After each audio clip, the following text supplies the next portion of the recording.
mic. Yeah. All I need is one mic. Yeah. All I need is one mic.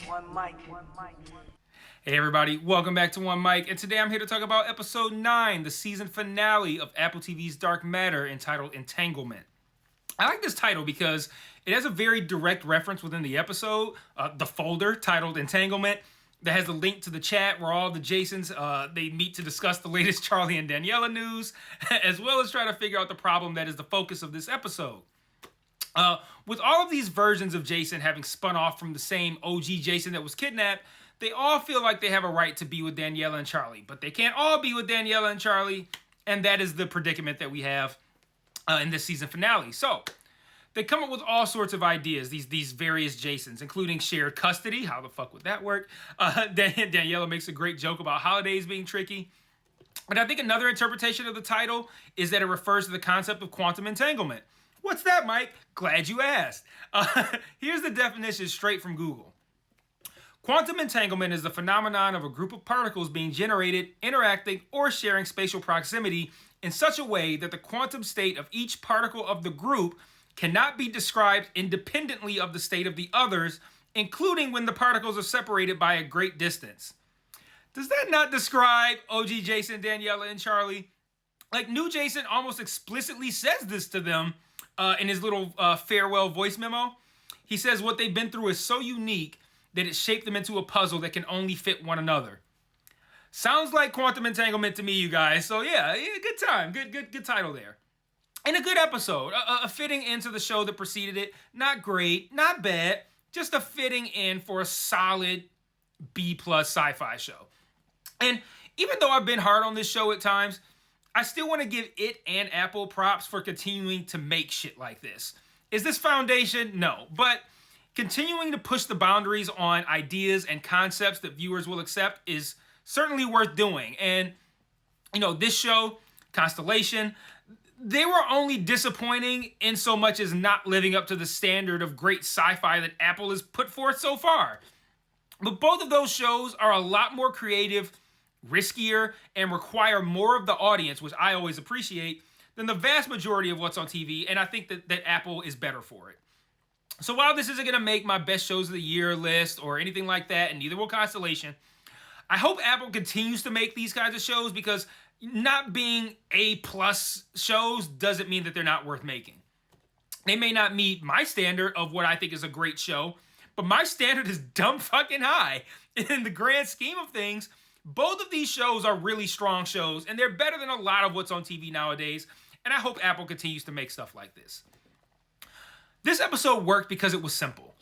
How does OG Jason get to be with Daniela and Charlie while all these other Jasons want the same thing? The introduction of all of these other Jasons was a low point in the season for me, but the handling of them this week was not. All of these Jasons justifiably feel like they have a right to Daniela and Charlie, and watching them solve this issue, both amongst each other and with OG Jason, I thought it made for compelling TV. This episode also wrapped up everyone else's storylines, gave all of its main characters some great moments, and delivered an ending that felt fitting for everything that preceded it. So, let's get into what happened in the finale. Hey everybody, I just want to take a small break from this review to talk about the various other ways you can engage with me on other platforms. If you're so inclined, and I understand why you wouldn't, I am an acquired taste, but you can join the Patreon where you can get extra content like retro reviews, where I review old shows and movies to see if they still hold up today, Mike's Musings, where I talk about shows I'm watching that I don't cover on the channel, or Mike's VOD, where you can commission me to watch a show, which I will then review on the channel. And if you want to engage with me and chat with me more directly, I also implore you to join the Discord and follow the Facebook page. I set up channels in the Discord for all of us to discuss the shows I'm reviewing on the channel, and I also drop new videos in there since it's the easiest platform for me to share to from my phone. The Facebook can be really fun because I sort of live comment on shows I'm watching, often while under the influence, I'm not going to lie. And I'll also share news there, both about television and film, and about myself as well. So if you like my content, you want to be more engaged, you think I'm charming, or you simply want to show support, feel free to sign up for the Patreon or join the Discord or Facebook today. Links to all platforms are in every video description. Remember to share all my shit to your respective social media platforms. And now back to this review. This episode really did largely revolve around solving the problem of all of these Jasons justifiably feeling as if they deserve to be with Daniela and Charlie. And I really want to emphasize, even more so than I just did, the word justifiably, because this doesn't work if you think those Jasons don't have a good case. So we got OG Jason and new Jason, but Headscar Jason becomes a factor in this episode as well, so that's going to be my name for him. I still don't understand why when he was asked what happened to his Alice, he just pointed at the headscar. Like, I don't, like, what was that? I know that was a couple episodes back, but what kind of answer is that? Like, were y'all conjoined twins and that's where you were separated at? Like, what the fuck? That was weird to me. Anyway, we learned in this episode that it came from, like, it involved fallen tree branches. But at the time, what was pointing to that scar supposed to mean to OG Jason? Like, oh, did a tree branch? Anyway, Headscar Jason beats the shit out of new Jason when new Jason can't tell him where Daniela and Charlie are. And it's funny that new Jason got his ass beat for telling the truth in this scene. He has no idea. He got pushed down the stairs.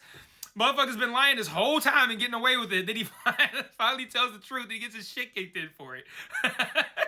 While the family's trying to escape, Danielle and Charlie are getting their phones blown up by the other Jasons, telling them not to trust OG Jason, which has to be a complete mindfuck because there's no way, what if this isn't OG Jason? And of course, they're not going to call him OG Jason. They're going to say dad. Poor Jason. But what if this isn't OG Jason? It has to have crept into their mind when they're getting blown up by all these other Jasons that are saying don't trust him. One thing I really liked about these scenes continues to be how Jason is smart enough to have Charlie come up with the plans. They play this up even further when Headscar Jason is like, they won't have me come up with the plan because I'll figure it out. They're going to have Charlie do it because he's Jason. So of course he's going to figure out Jason's plan B. But Charlie has the idea to go to a friend's unoccupied beach house, which was a great idea. Like, none of the other Jasons would know about this place. Although this scene did kind of bother me because when they pull up, it feels like they left the car running and the front door open. I rewatched the scene like several times, and I can't definitively say, oh shit, I almost choked and died on my own saliva. I can't definitively say that either of those things happened, but it felt like it enough to pull me out of the episode and make me rewind it a couple of times. Like, that's an example of the little mistakes that great shows don't do. Like, it was noticeable enough for me to go back, like, hey, wait a minute. Is the car still running? I know he didn't close the door. Like, I know he didn't close the door. But, like, that's not a huge deal. I don't know. Anyway, this is where, at this beach house, where OG Jason hops online and discovers the entanglement folder that I mentioned at the beginning, talking about the title, and the other Jasons. He later shares this discovery with Daniela, leading to the line I mentioned earlier about the awkward family holidays. After Headscar Jason comes to the realization that OG would make Charlie come up with the plan that he can't figure out, like a plan that he can't figure out, his next move is to set a meeting with Blair, which threw me off until I had the thought, what if he tries to track Blair's car? That's exactly what happened. But I loved how it at least didn't go according to plan, with Blair discovering both Headscar Jason and new Jason and gaining the upper hand, holding them at gunpoint. Another reason this episode worked is that it didn't focus entirely on the other Jasons coming after OG. It gave OG some time to settle back in with his family and have some nice scenes. I'm just going to call him OG now. These scenes work because we know that Jason and Daniela were having problems when he was kidnapped at the beginning of the season. So these scenes work nicely in contrast with those to show the positive impact that this entire ordeal is going to have on their marriage.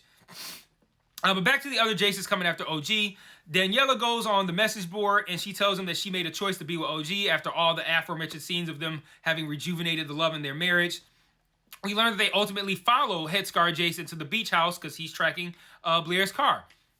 And just as it looks like OG is about to take the ultimate L to go meet with his heavenly father, he's saved.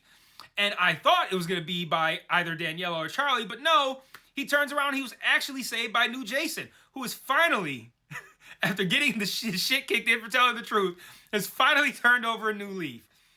He helps them escape, and in the car that he came in, they find a shit ton of ampules. He gives them Max's ashes and the voice memo that I mentioned earlier. And we end the episode and the season with OG, Daniela, and Charlie arriving at the box, ready to go find a new world to go live in where there will be no Jasons to chase them, because why? That's right, because Charlie's going to choose the new world, so the new Jasons won't be able to follow. There are a bunch of Jasons already there when they arrive, and it looks for a minute like they might try to stop them, but eventually they let them through. And the show leaves the door open for a second season by having a montage of showing what happened with everyone else. We see Leighton. Seems like he's become like a like a black male Tomb Raider or some shit. But more importantly, Ryan finds Amanda and says that he's been looking for her. And I gotta admit, if this show gets another season, I'd be really interested to see what Ryan has concocted. Like how Ryan intends to use Amanda to find Jason.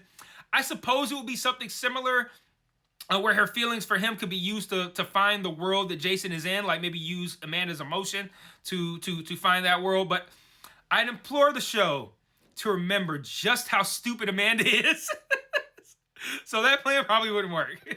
Gotta come up with an Amanda-less plan. Anyway, solid season. I'd probably watch a second one.